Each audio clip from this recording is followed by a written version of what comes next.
Good afternoon, everyone. Guys, David Lammy has struck again. This time, wow. Some of the things he said, it just clearly shows, and I'll come on to the article in a minute, but before we start reading the article, what he is saying, it just proves that, one, he's not fit to be in that position.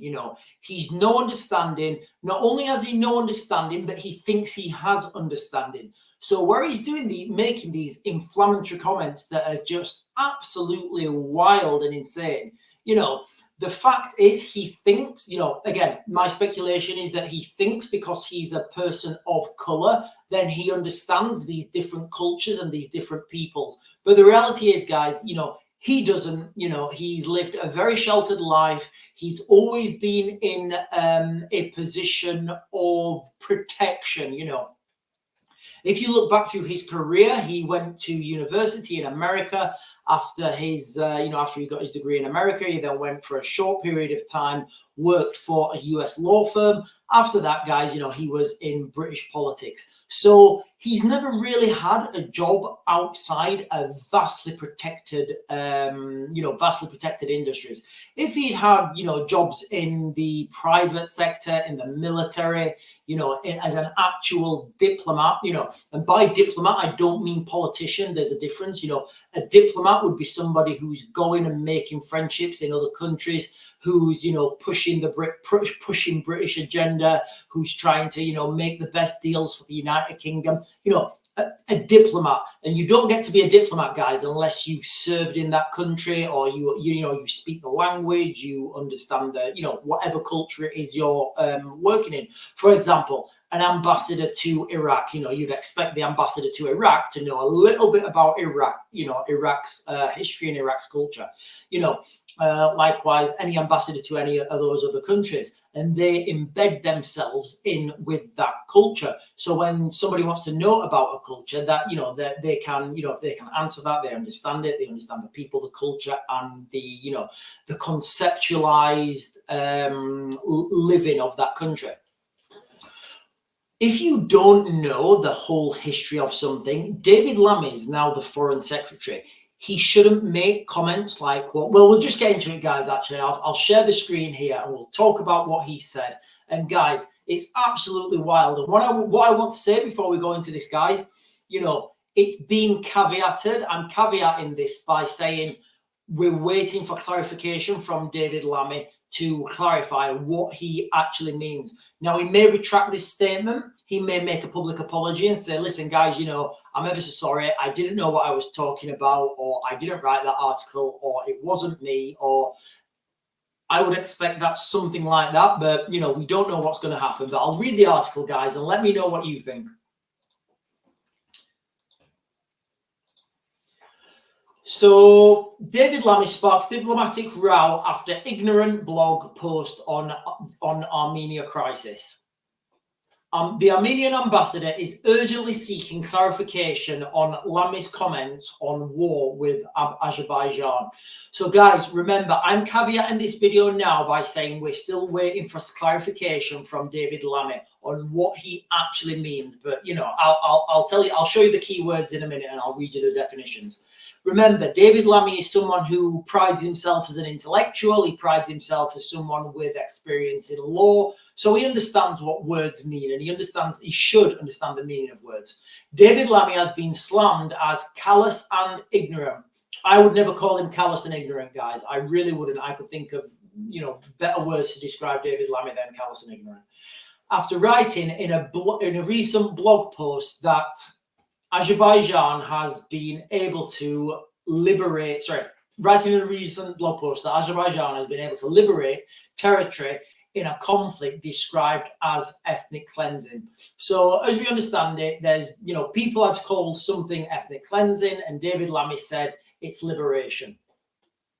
The Foreign Secretary's view that, I'm not even going to try and pronounce this word, guys, region has been liberated, stands in contrast to the official stance of the British government.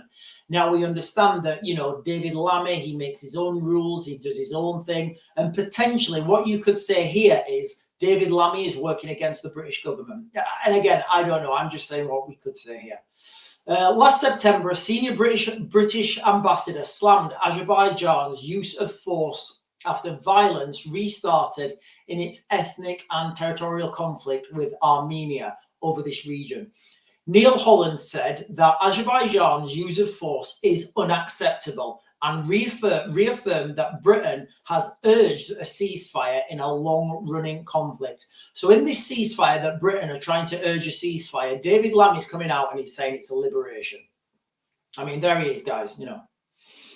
Holland, the head of the United Kingdom's delegation to the OSCE, Organisation for Security and Cooperation in London, in Europe, OSCE. Guys, the OSCE is a ridiculously prestigious it's a really prestigious organization.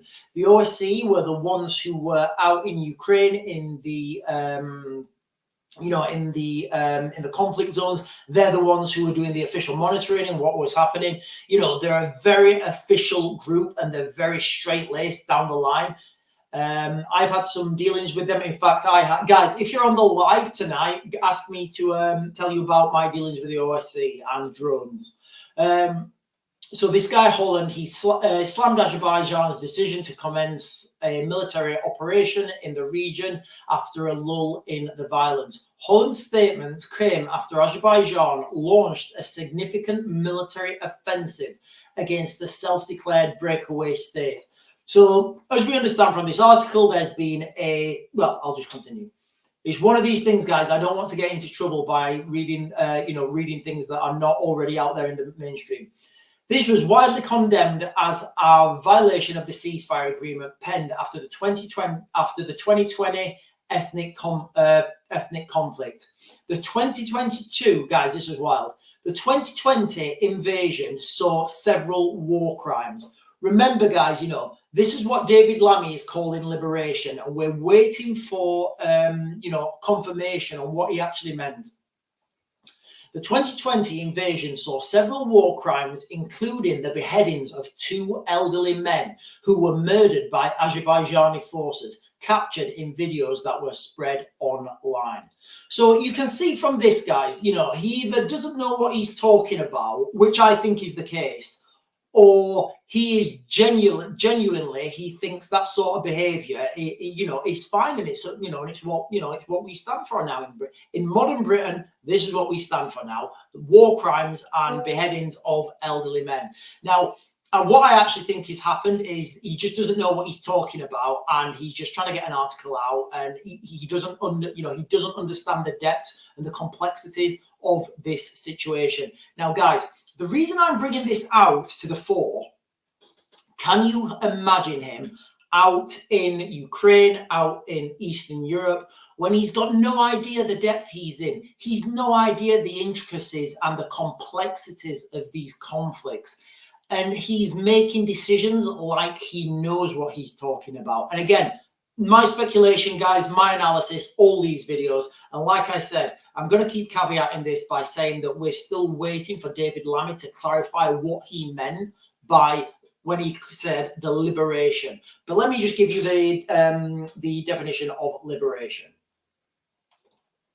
So this is from Oxford Languages, guys. You know, it's an online source. Liberate, 1. Set someone free from imprisonment, slavery, or oppression. So, you know, that's what he's talking about. You know, he's talking about liberation. He's talking about this thing being liberated. And, he knows exactly what that word means, but I don't think he understands what the situation is. I don't think he understands what, the background to this conflict and the background to this, what's actually been happening. Now, as we move forwards, guys, and we move forwards into, more tense times in the world where there's more conflict, there's nuclear weapons on the cards, there's weapons of mass destruction, there's exploding pagers, there's exploding walkie-talkies. Is he really the right man for us, to negotiate on, to negotiate for United Kingdom, Great Britain, potentially for NATO or a bigger group of consortiums? Guys, it's absolutely insane that he's the best man that we can find for the job.